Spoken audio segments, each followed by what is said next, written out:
আসসালামু আলাইকুম রহমতুল্লাহি ওবরাকাতু। প্রস্তাবিত বাজেট থেকে কেন বাদ পড়ল কওমি মাদ্রাসা, কেন বাদ পড়ল কওমি মাদ্রাসার ছাত্র শিক্ষক? এই প্রশ্ন আসলে সরকারকে কে করবে? এই প্রশ্ন যদি আমরা না করি তাহলে এই প্রশ্ন আসলে কে করবে, কে এই প্রশ্ন তুলবে? কওমি মাদ্রাসা কি শিক্ষা প্রতিষ্ঠান নয়? কওমি মাদ্রাসা কি বাংলাদেশের নাগরিকদের জন্য তারা কাজ করে যাচ্ছে না? কওমি মাদ্রাসা থেকে কি হাজার হাজার লক্ষ লক্ষ ছাত্ররা শিক্ষা গ্রহণ করছে না? তাহলে কেন এই শিক্ষা খাতে সরকারের কোনো বাজেট বরাদ্দ থাকবে না? কেন তাহলে এই শিক্ষা খাত বাজেট থেকে বঞ্চিত থাকবে? এই প্রশ্নগুলো আসলে কারা সরকার পর্যন্ত পৌঁছে দিবে? এটা আমাদের প্রশ্ন। হ্যাঁ, এই প্রশ্নগুলো আমাদেরকে করতে হবে। যেহেতু কওমি মাদ্রাসা আমাদের, কওমি মাদ্রাসার ছাত্র শিক্ষক আমরা, সুতরাং এই প্রশ্ন সবার আগে আমাদের থেকে হতে হবে। এই প্রশ্নের হকদার কি ওই সমস্ত রাজনৈতিক সংগঠনগুলো না, যারা কওমি মাদ্রাসার ব্যানারে রাজনীতি করছে? তারা কি এই প্রশ্নগুলো সরকারকে করবে না? তারা কি সরকারকে কওমি মাদ্রাসার ছাত্র শিক্ষক এবং কওমি মাদ্রাসার জন্য বাজেটের জন্য সরকারের চাপ প্রয়োগ করবে না? আমরা ইতিপূর্বে দেখেছি, দেশে যখন দুর্দিন আসে, দেশে যখন কোনো বড় ধরনের ইস্যু তৈরি হয়, দেশ যখন সংকটে আসে, তখনই কওমি মাদ্রাসার ছাত্র শিক্ষক এবং মাদ্রাসা কওমিয়া সেখানে মুখ্য ভূমিকা পালন করে। কিন্তু যখনই দেশের বাজেট নির্ধারণ করা হয়, তখন এই মাদ্রাসাগুলো তার সেই ন্যায্য হিস্সা থেকে বঞ্চিত হয়।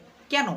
এই যে কিছুদিন আগে আমরা ২৪-এর অভ্যুত্থানে দেখলাম কওমি মাদ্রাসার ছাত্র শিক্ষক কি পরিমাণ এই অভ্যুত্থানে অংশগ্রহণ করলো, তারা জীবন দিল, তারা রক্ত দিল, তারা দেশের জন্য সবার আগে লাফিয়ে পড়লো। কিন্তু দিন শেষে আমরা কি দেখছি, তো দেশ যখন আবার স্বাভাবিক হলো, তখন এই কওমি মাদ্রাসার ছাত্রদের অবদানকে অস্বীকার করা হলো, তাদেরকে বাজেট থেকে বঞ্চিত করা হলো।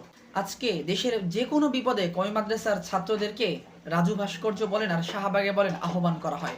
এই যে দেখেছেন এনসিপি, বৈষম্য বিরোধী ছাত্র আন্দোলন, তারা সবাই দেশের কোনো সংকট মুহূর্তে মাদারেসে কওমিয়াকে পাশে চেয়েছে এবং পেয়েছে।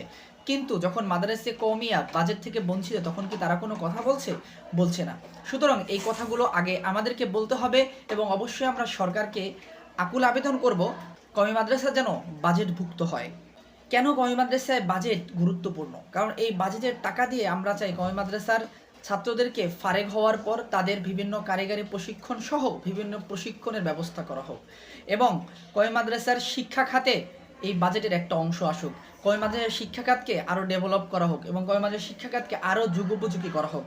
যে সমস্ত মাদ্রাসাগুলো অর্থের অভাবে বন্ধ হয়ে আছে কিংবা তারা শিক্ষা কারিকুলাম বা শিক্ষা ভালোভাবে পরিচালনা করতে পারছে না, সেখানে বাজেটের একটা অংশ যাক। তো আমরা আশা করব অবশ্যই এই প্রস্তাবিত বাজেট পাশ হওয়ার আগেই যেন কওমি মাদ্রাসা এই বাজেটের অন্তর্ভুক্ত হয়।